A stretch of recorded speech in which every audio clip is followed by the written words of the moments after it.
야고보서 5장 17절 18절에는 엘리야는 우리와 성적이 같은 사람이지만 그가 비 오지 않기를 기도할 때 3년 6개월 동안 비가 오지 아니하고 또 비 오기를 기도했을 때 비가 왔다고 했어요. 하나님은 엘리야라는 동역자를 통해서 이 땅의 피조세계를 다스리고 통치한다는 것을 믿으시기 바랍니다. 비가 오는 것이 하나님의 뜻이었음에도 불구하고 엘리야가 하나님의 계획을 알고 친밀한 교제를 했기 때문에 하나님께 동참할 수가 있은 것입니다. 엘리야가 동역하지 않으면 아무 일도 일어나지 않습니다. 저와 여러분들도 마찬가지입니다. 이렇게 교회만 다니고 하나님의 계획과 하나님의 뜻에 여러분이 동참하지 않고 그 말씀에 여러분 것으로 여기지 않으면 아무 일도 일어나지 않아요. 여러분들이 하나님의 뜻 가운데 살기를 원하면 친밀한 관계를 가질 때 하나님은 우리에게 가르쳐 주십니다. 환상으로, 꿈으로, 예언으로, 모든 내적 음성으로 하나님의 뜻을 알게 하십니다. 그런데 우리는 그것을 알려고 하지도 않고 거기에 관심도 갖지 않고 자기 생각이 옳은 것처럼 결정하고 나아가니까 그 삶 속에 하나님의 역사가 일어나지 않고 공급이 일어나지 않는다고 하는 것입니다. 하나님은 끝까지 순종하는 사람을 통하여 자신의 뜻과 목적을 계시하고 동역하는 것입니다. 그러나 우리가 그 일에 동참하지 않는다면 하나님의 계획과 뜻은 이루어지지 않습니다. 그러나 하나님은 꼭 이루어야 된다면 다른 사람을 통해서 이루게 하실 것입니다. 믿음의 사람을 통해서. 이 사람이 동참하지 않으면 다른 사람을 얼마든지 하나님은 쓰실 수 있기 때문에 하나님이 혼자 다 하시는 것이 아니라 반드시 사람을 통해서 일하는 거죠. 여러분 치유도 마찬가지죠. 여러분 이적도 하나님은 주의 종을 세워서 기도하게 하시고 선포하게 하시고 축복하게 하시고 그 가정에 복을 주신다. 하나님은 여러분에게 복을 줄 수 있잖아요. 그러나 제사장을 세워서 내가 그 가정을 축복할 때 내가 복을 주리라. 그 가정에 평강이 임할 때 평강이 임할 것이고, 그래서 저와 여러분들은 그 동역자로서의 삶을 살아야 된다고 하는 것입니다. 하나님은 사람을 통하여 자신을 계시하시고 목적을 계시하시고 계를 계시하여 주시고 그 믿음의 사람이 동참하게 하시는데 이것이 바로 동역자의 삶이며 하나의 신비입니다. 성경의 참 신앙의 인물들은 자신의 뜻을 이루기보다는 하나님의 뜻을 이루기 위해서 자기 임의대로 행하지 않고 자기의 뜻을 내려놓았습니다. 만약에 그들도 자기 임의대로 했다면 하나님을 경험하지 못했을 것입니다. 오늘날도 마찬가지입니다. 저와 여러분들이 자기의 목적을 이루고 자기의 뜻을 위해서 살아간다면 거기에는 어떠한 일도 하나님의 역사는 경험하지 못할 것입니다.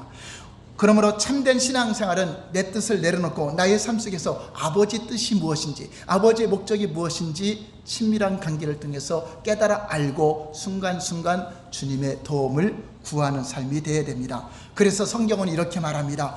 너희가 아무리 나를 보고 하나님을 보고 주여 주여 한다고 해서 천국에 들어가는 것이 아니라 오직 하나님의 뜻을 깨닫고 행하는 자야 천국에 들어가리라 말씀하고 있습니다. 마태복음 7장 21절 볼까요? 시작. 다 천국에 들어갈 것이 아니요 다만 하늘에 계신 내 아버지 뜻대로 행하는 자에 들어가리.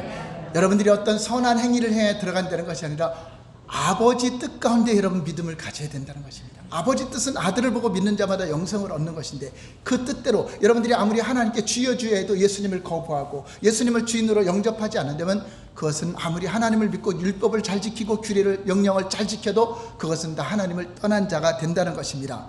그러므로 우리가 가장 중요한 신앙생활의 요소가 무엇인가? 그것은 여러분들이 교회에 나와 열심히 예배 드리는 것도 가장 큰 중요한 것은 아닙니다. 열심히 기도하는 것도 하나님의 진정한 목적도 아닙니다. 열심히 사역하고 충성하는 것도 가장 중요한 것이 아닙니다. 가장 중요한 것은 하나님의 뜻을 깨닫고 하는 것입니다. 하나님의 뜻을 깨닫고 기도하는 것이요 하나님의 뜻을 깨닫고 사역하는 것이요 하나님의 뜻을 깨닫고 여러분들이 신앙생활을 하지 않으면 열심히 신앙생활하고 아무리 사역을 열심히 하고 제사를 잘 드리고 예배를 많이 드렸대도 그 사람은 천국에도 들어갈 수 없고 하나님 앞에 버려진 자가 된다는 것입니다.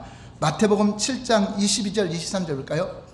시작. 그날에 많은 사람이 나더러 이르되 주여 주여 주의 이름으로 우리가 주의 이름으로 선지자노릇하며 주의 이름으로 귀신을 쫓아내며 주의 이름으로 많은 권능을 행하지 아니하니까 하리니 그때 내가 저에게 밝히 말하되 내가 너희를 도무지 알지 못하니 불법을 행하는 자들아 내게서 떠나가라 하니라.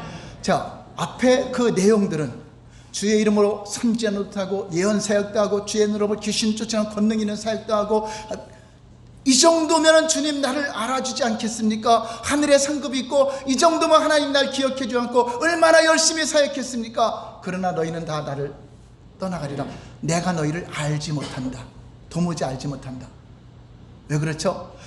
자, 여러분, 하나님 아는 것이 성경을 많이 알아야 하나님 아는 것입니까? 성경 공부 많이 하면 하나님 아는 것입니까? 사역 열심히 하면 하나님 아는 것입니까? 여러분들이 계명 잘 지키면 하나님 아는 것입니까? 그것은 하나님의 정보를 듣고 순종하는 것이고, 하나님 아는 것은 하나님과 함께 살아야 아는 겁니다. 하나님과 교제해야 아는 겁니다. 여러분, 저를 알려면 저하고 교제해야 저를 알 수 있는 거죠. 제가 말한 설교를 듣고 제 이력을 보고 아무리 봐도 저를 제가 알지 못하는데 어떻게 알겠습니까? 이것처럼 여러분이 하나님을 아는 것은 그분과 친밀한 관계를 가지고 교제하지 않으면 알 수 없는 것입니다. 그런 자가 예배하고 그런 자가 사역하고 그런 자가 계명을 지킬 때 유익이 있는 것이지, 이스라엘 백성들, 바리새인들, 서기관들 얼마나 철저하게 계명을 지키고 얼마나 철저하게 율례를 지키려고 하고 또 사람의 계명까지 만들어 지켰습니까? 얼마나 철저하게 종교 생활했습니까? 그런데 그들은 내가 너희를 도무지 알지 못한다. 왜 그렇죠? 첫 번째가 안 됐기 때문에. 하나님과 사랑의 관계가 안 되고 친밀한 교제 관계고 하나님의 뜻과 목적이 아닌 다른 목적을 위해서 살아가기 때문에 너희는 다 나를 떠났도다 하는 것입니다. 그래서 여러분, 십자가의 복음 잘 들으시기 바랍니다. 십자가의 복음을 모르고 여러분들이 신앙생활 하는 거, 그거 종교생활에 불과한 것입니다. 신앙생활의 첫 번째, 십자가의 복음 첫 번째가 하나님과 친밀한 관계, 이 친밀한 관계 속에서 다음에 동역의 관계가 되는 것이고 계속적으로 하나하나 풀어져 가는 것입니다.